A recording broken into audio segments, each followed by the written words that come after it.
जय श्रीकृष्ण राधे राधे। बंधुरा आपनादेर सकलके जानाई फाल्गुन संक्रांतिर अनेक अनेक शुभेच्छा। बंधुरा आजकेर दिनेर माहात्म्य अनेक अनेक गुण बेशी, ताई नतून मासके सुंदर करते आजके राते घुमानोर आगे এই তিনটি শব্দ বলতে আপনারা একদম ভুলবেন না। কারণ বন্ধুরা আজই ফাল্গুন মাসের শেষ বৃহস্পতিবার এবং সংক্রান্তি, তাই দুটো মিলিয়ে আজ এক মহাযোগ তৈরি হয়েছে। শাস্ত্র বলছে যে প্রত্যেক সংক্রান্তি ভগবান বিষ্ণু এবং মা লক্ষ্মীকে অর্পণ করা হয়, এবং যেহেতু এই সংক্রান্তি এবার বৃহস্পতিবার পড়েছে, তাই আজকের রাতে ঘুমানোর আগে যারা এই সামান্য জিনিসটিকে বালিশের নিচে রেখে ঘুমায় তাদের নতুন মাসে মা লক্ষ্মীর কৃপায় বাড়িতে অর্থ সুখ শান্তিতে ভরে ওঠে। এবং আজ রাতে ঘুমানোর আগে এই শব্দ বলায় বহু মানুষের দুর্ভাগ্য ভগবান হরণ করে নেন। এবং আজকের দিনে বন্ধুরা কিছু সামান্য ভুলও কিন্তু আমাদের সৌভাগ্যের নাশ করে, ফলে নতুন মাসে আমাদের বিভিন্ন সমস্যা এবং দুর্ভাগ্যে ভুগতে হয়।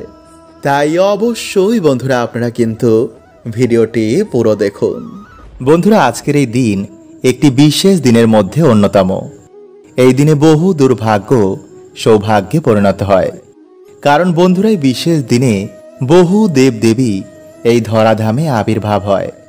তাই যদি বন্ধুরা আপনাদের মনের বাসনা এইভাবে ঈশ্বরকে জানাতে পারেন, তো ঈশ্বরের কৃপায় তা অবশ্যই পূর্ণ হবে। কারণ কিছু কিছু কর্ম বন্ধুরা আমাদের বন্ধ ভাগ্য খুলে দেয়। তাই আজ রাতে ঘুমানোর আগে অবশ্যই কার্যটি কিন্তু করতে একদমই ভুলবেন না। তো নমস্কার বন্ধুরা, আমি রাজু, আর আমাদের চ্যানেলে আপনাদের স্বাগত। তার আগে বন্ধুরা ভিডিওটি একটি লাইক করে কমেন্টে হর হর মহাদেব ও জয় শ্রীকৃষ্ণ অবশ্যই লিখুন। বন্ধুরা দেখবেন যে এমন কিছু দোষ আমাদের জীবনে লেগে যায় যা অনেক পুজো পাঠ করা সত্ত্বেও তা কিছুতেই দূর হয় না। আর এর কারণ অনেক কিছুই হতে পারে, যেমন দেবতাদের অভিশাপ বা নেগেটিভিটির সমস্যা, বা কারোর অভিশাপ আপনাদের পরিবারে লেগে গেছে। বন্ধুরা এর মধ্যে দেবতাদের অভিশাপ সহজে কিন্তু যায় না।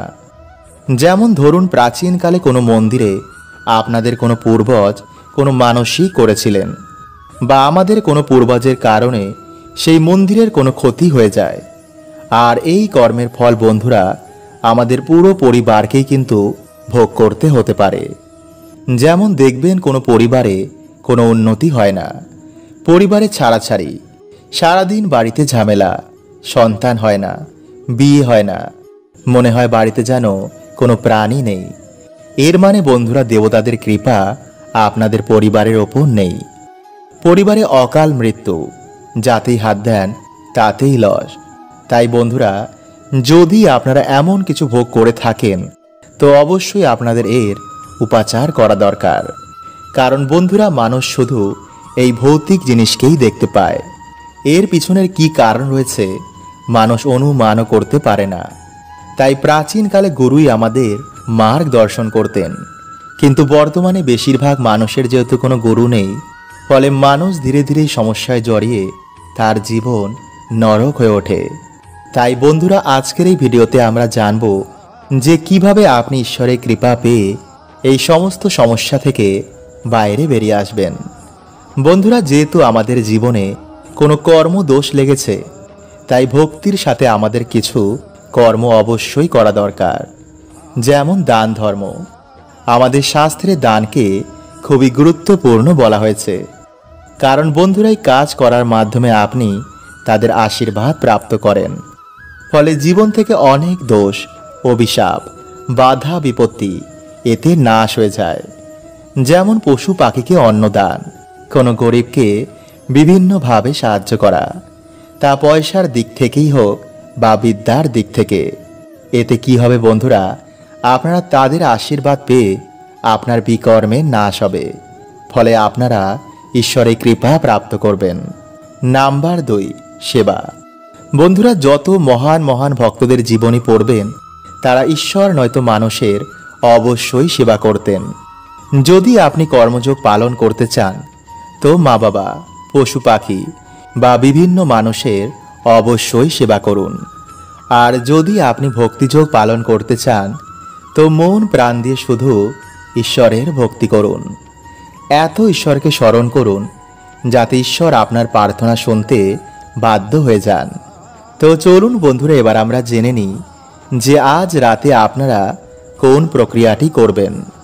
বন্ধুরা, আজ ভগবান শ্রীকৃষ্ণের আশীর্বাদ প্রাপ্ত করার জন্য সন্ধেবেলায় আপনারা পরিষ্কার জামা কাপড় পরে তুলসী মঞ্চে ভগবান শ্রীকৃষ্ণের নামে একটি প্রদীপ অর্পণ করুন।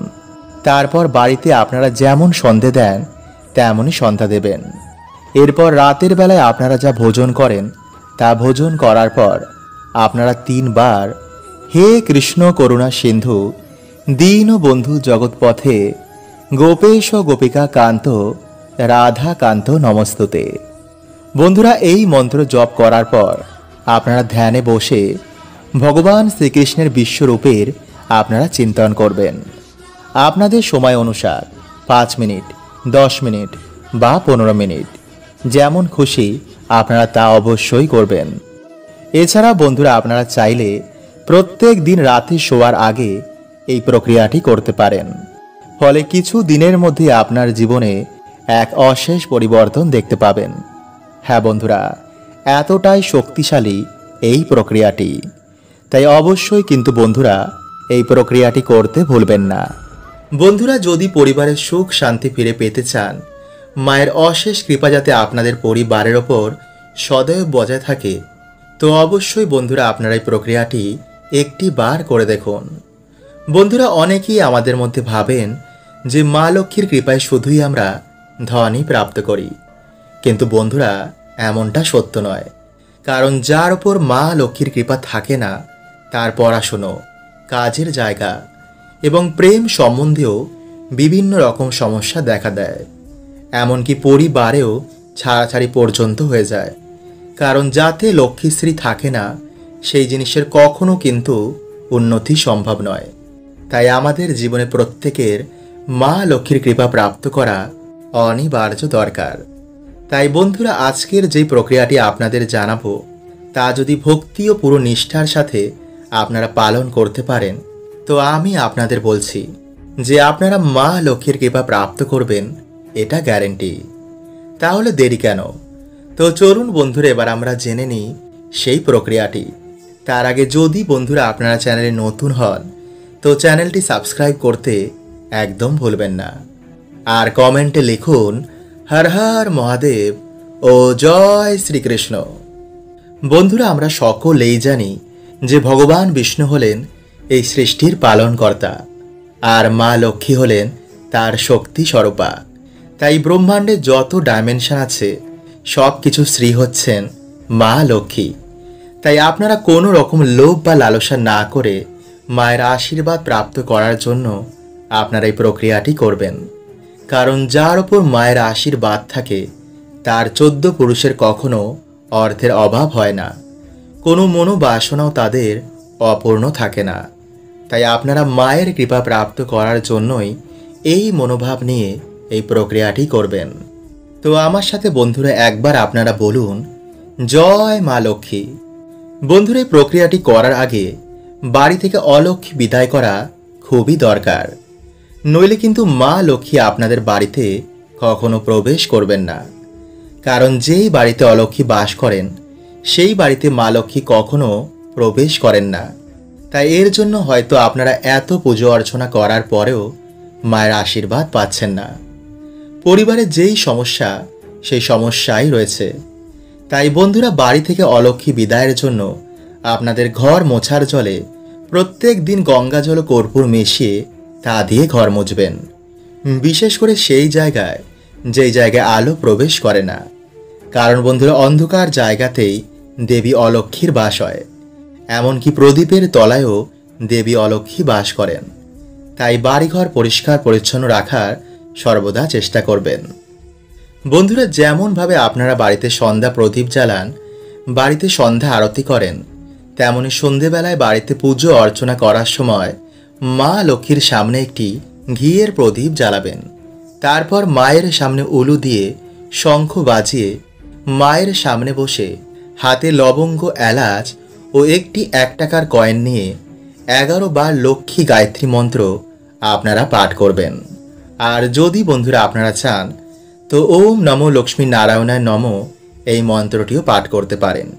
যেই মন্ত্রটি আপনাদের ইচ্ছা সেটি আপনারা পাঠ করবেন। এরপর পারলে আপনারা লক্ষ্মী পাঁচালীও পাঠ করতে পারেন। এবং এই সব কিছু হয়ে যাওয়ার পর বন্ধুরা আপনারা সেই 3টি জিনিস মায়ের চরণে অর্পণ করে দেবেন। এরপর মায়ের সামনে হাত জোর করে আপনাদের যে মনোবাসনা রয়েছে তা মাকে বলুন। এরপর রাতে নিরামিষ আহার গ্রহণ করে আপনার বালিশের তলায় বা আপনাদের বাড়ির যে মেন আয়কর্তা তার বালিশের মধ্যে এই জিনিসগুলি রেখে দিন।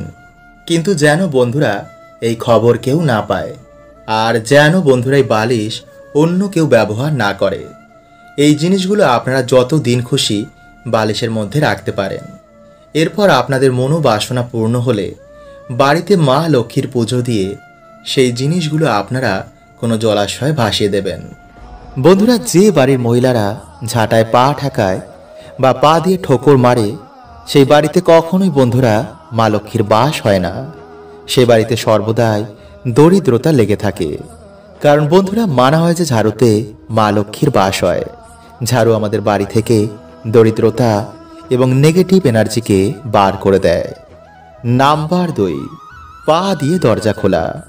বন্ধুরা যে বাড়ির মহিলারা পা দিয়ে লাথি মেরে দরজা খোলে বা দরজা বন্ধ করে সেই বাড়িতেও কিন্তু মা লক্ষ্মী কখনো বাস করেন না। তাই বন্ধুরা যদি আপনাদের বাড়িতে এমন কিছু হয় তো আজই তা বন্ধ করে দিন। নাম্বার 3, দরজার সামনে বসে খাবার খাওয়া।